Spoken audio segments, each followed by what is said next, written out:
Never interfere with someone else's karma. If you feel pity for them and try to change or save them, your fate will become entangled with theirs, potentially leading to serious consequences.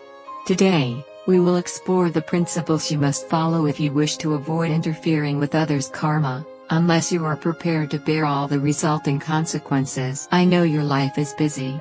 However, what I'm about to share isn't easy to grasp or particularly simple to master if you only hear it once.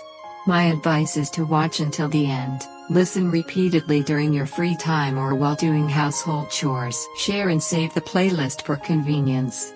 I'm confident that within a few short months, your mindset will evolve, reaching new heights. Black crystal warmly greets everyone. Suppose someone is about to fall off a cliff, and you try to pull them back, but they insist on jumping. You cannot change their decision. The story of Bianca and Duke Huan of Qi is an example. The first time Bianca met Duke Huan, he said, "Your illness is severe.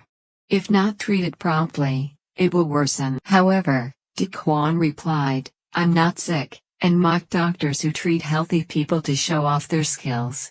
10 days later, Bianca met Duke Huan again and said, "The disease has reached your muscles. If not treated, it will worsen."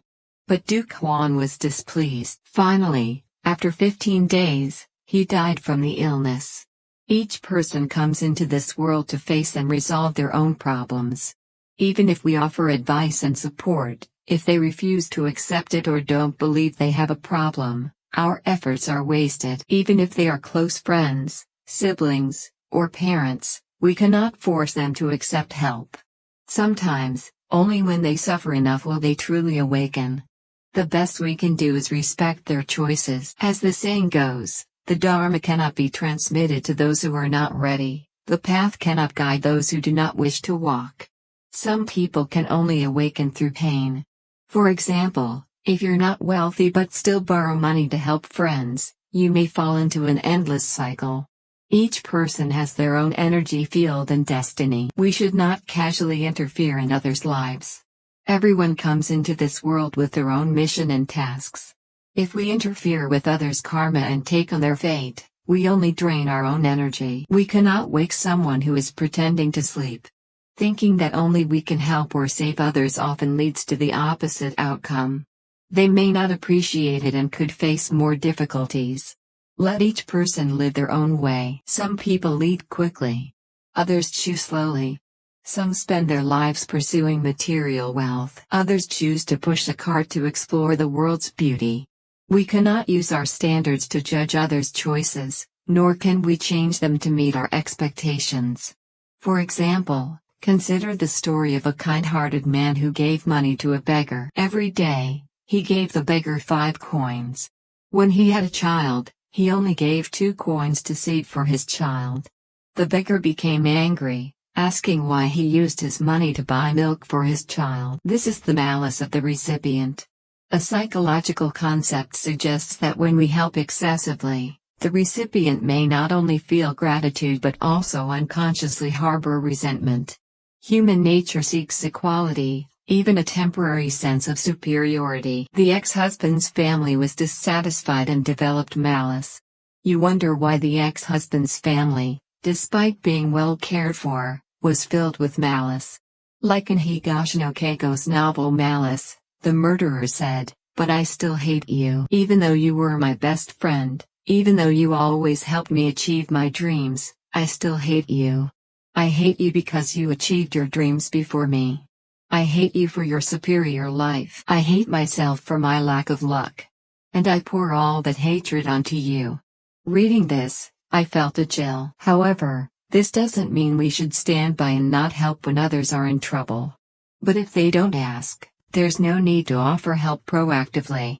If you've helped someone significantly, give them a chance to help you in small ways. This balances the psychological dynamics. When you find it increasingly hard to empathize with others, it's not because you've become indifferent, but because you understand whether their struggles are self-inflicted and if they truly want to escape their situation. Some people just want to vent emotions without intending to solve the problem. They seek your empathy, not your help. Therefore, Let go of the desire to save others and respect their fate. Stop judging others, it's a form of self-cultivation. Once, a mother brought her young son on a train.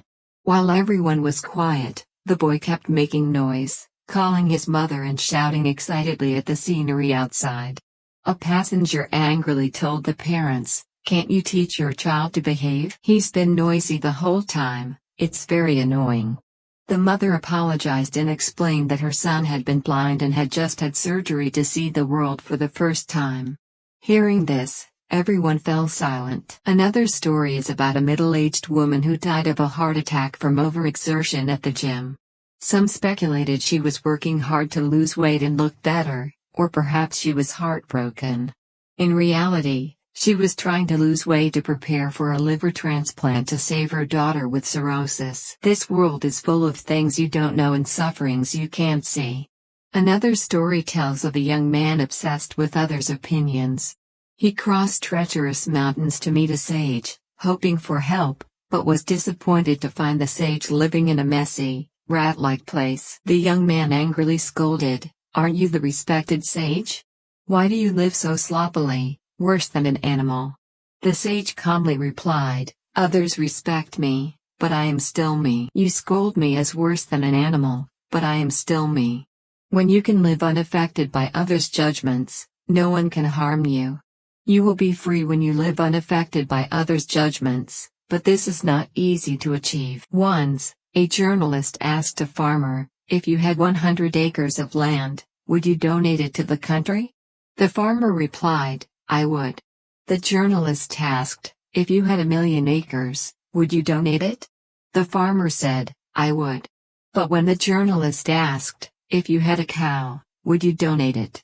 the farmer refused. "No." The journalist asked why. The farmer replied, "Because I actually have a cow." This story reminds us that it's easy to remain calm when uninvolved, but staying serene in the midst of it is hard.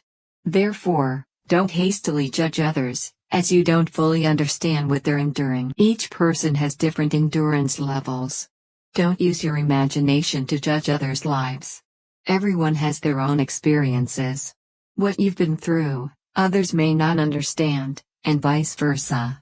So, don't look down on anyone. Decades ago, a rural mother had a child with an eye disease but couldn't afford the tens of millions in medical fees. Someone suggested she seek help online, and she did.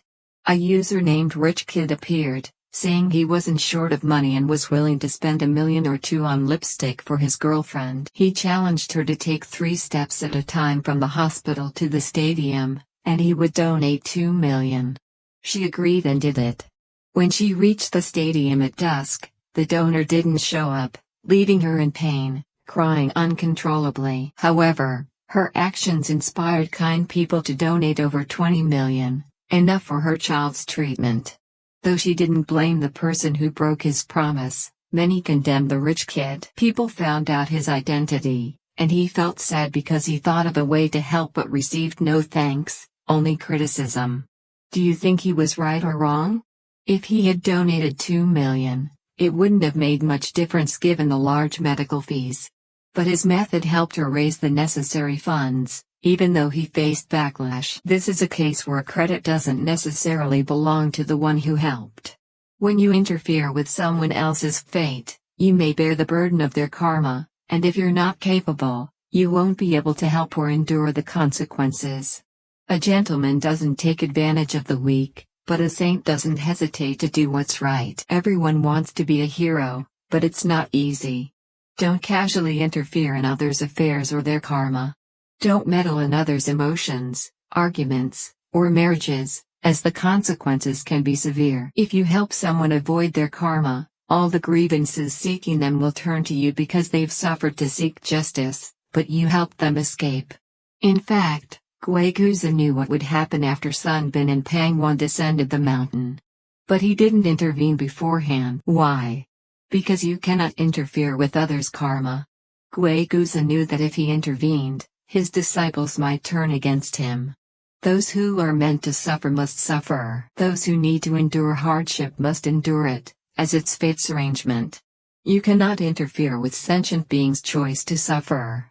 During the Guangxu era, a man named Mr. Zhang worked in a foreign-owned shop in Shanghai. One day, his boss asked him to collect debts, and he collected over 1,800 silver dollars. On his way back, he felt thirsty and stopped at a tea house. But when he returned to the bank, he realized he had left the 1,800 silver dollars at the tea house. Back then, there were no surveillance cameras, and if someone took it, it would be impossible to recover. Mr. Zhang was extremely worried as it was a large sum. At the same time, Mr. Li, a merchant struggling in Shanghai, also entered the tea house. He had bought a train ticket home for the afternoon because his business kept failing. With time to spare, Mr. Li decided to rest at the tea house. As he sat down, he noticed a small bag on the seat. Opening it, he found a lot of money inside. Though thrilled, Mr. Li thought, "This money isn't mine. If I take it, what will happen to the person who lost it?" So, he decided to wait at the tea house for the owner to return. Eventually, he saw a pale-faced man rushing in. It was Mr. Zhang. Seeing the bag of money, Mr. Zhang was overjoyed and thanked Mr. Li. He even offered to share some of the money, but Mr. Li refused. Unable to do otherwise, Mr. Zhang invited Mr. Li to a banquet to express his gratitude. The next day, Mr. Zhang prepared a lavish feast. When Mr. Li arrived, he thanked Mr. Zhang for forgetting the bag of money. Mr. Li had missed his train the previous afternoon, and if he hadn't, he would have died in a shipwreck that killed 23 people. As the saying goes, good deeds bring good rewards. Good people are not forsaken by heaven. The good we do will eventually return to us. Once, there was a young man who was an assassin, but his methods were unique. He made others end their own lives. He called it destruction by elevation, meaning he treated girls very well, lifted them up, and then let them fall. In 2 years, he dated 8 girls, all of whom committed suicide out of despair. But one day, he met a pure, innocent girl. She was like a child, pure and naive. Her eyes shone brightly. From the bottom of his heart, he loved her and decided to quit his life of crime. But unfortunately, the girl discovered his secret, left a suicide note, and jumped off a cliff, leaving behind a pair of red shoes, falling from a great height. He collapsed in pain, crying uncontrollably, and then threw himself into the abyss. From afar, the girl looked back and reported that the mission was complete. I once saw a saying, if you've hurt many people, when you finally meet someone you truly love, you'll understand that karma has arrived. Li Ka-shing once said, the most wasteful thing in the world is explaining experience to the young. Saying 10,000 words is not as good as letting them stumble on their own. Tears teach people how to live. Regret helps people grow. Pain is the best teacher. The twists and turns of life cannot miss a single step. Let go of the illusion that you can help everyone and respect their fate. The elderly in the village lived to over 90 because they didn't meddle in others' affairs. If the mud is deep, let it be. You don't have to push it up the wall. If the fish is still, don't try to flip it. A rotten piece of wood doesn't need to be carved into art. Doing these things violates natural laws. When you pity someone, you unconsciously take on their fate. You think your brother has 3 children, his family is struggling, and your nephew had to drop out of school, so you help him with 50 million each year for 5 consecutive years. In the 6th year, if you stop helping, he won't understand why. He'll just think you're rich but stingy. Everyone comes into this world to face and solve their own problems. Even if we offer advice or help, if the other person doesn't want to accept it or doesn't realize their problem, they may not be grateful and could even blame us. Humans can be strange creatures. You can forgive them, but they may not forgive you. Some people shouldn't be befriended, knowing them is a mistake. For example, there's a true, horrifying story about a woman named Wang Yan, whose story is scarier than a movie. Back then, she met her husband, thought everything was perfect, and doted on him. But later, she discovered he had a criminal record, having served 12 years in prison for robbery. Yet she forgave him, a form of blindness. Sometimes, It's not that people with criminal records don't deserve forgiveness, but the issue lies in deceit. And that's unforgivable, leading to her nearly losing her life. At a hospital in Thailand, the man still tried to harm her. At that moment, Wang Yan's sense of helplessness and fear peaked. Remember to respect others' fate. Their sufferings are what they must endure. You don't need to take on their pain for them. If you pity someone, you'll take on their fate. If you sympathize with someone, you'll drag their life along. Don't pity anyone, unless they're children. Adults must take responsibility for their actions.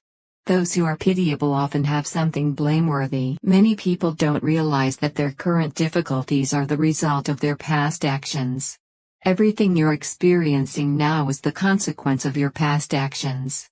During the spring and autumn period, King Gujian of Yue ignored his minister's advice and decided to wage war against Wu. He was eventually captured and enslaved. In his desperate situation, he sought Fan Li, who used the I Ching to divine a hexagram called Great Excess. The result was success. Gujian was overjoyed, believing his fate would eventually turn favorable. But Fan Li reminded him that success is the result, but the necessary condition is enduring hardship. Enduring means being both firm and flexible. Gujian only had firmness but lacked flexibility. Understanding Fan Li's words, he began to endure hardship and learn humility, eventually becoming a hegemon. This story shows that even if you know your fate will be favorable, the process to achieve it cannot be skipped. Some people, after divining a good fate, sit and wait without effort. But if you don't seize opportunities, the result won't be as desired. Don't blindly believe in divination. 90% of fortune tellers on the market are frauds. If you meet a truly skilled one, will the result help you? There are two types of divination, right and wrong. If it's wrong, there's no need to consult. If it's right, there are two possibilities. First, if the result is good, you were already destined for good, so consulting doesn't matter. Second, if the result is bad, this often happens because only by telling you bad news can they make money from changing your name or feng shui. Telling you bad news and making you worry can attract misfortune into your life. Like the story of two people going for a checkup. One had cancer, the other didn't. But their results were mixed up. The one with cancer survived, while the one without died. This shows that negative thoughts can attract bad things. If you always think you're unlucky, misfortunes will gradually appear, making you feel as if fate has arranged it. But in reality, you've brought yourself to that outcome, turning the prophecy into reality. Therefore, don't easily consult fortune tellers, as it doesn't bring much benefit but can drain your spirit, affecting the rest of your life. And more importantly, as I've shared, never interfere with others' karma.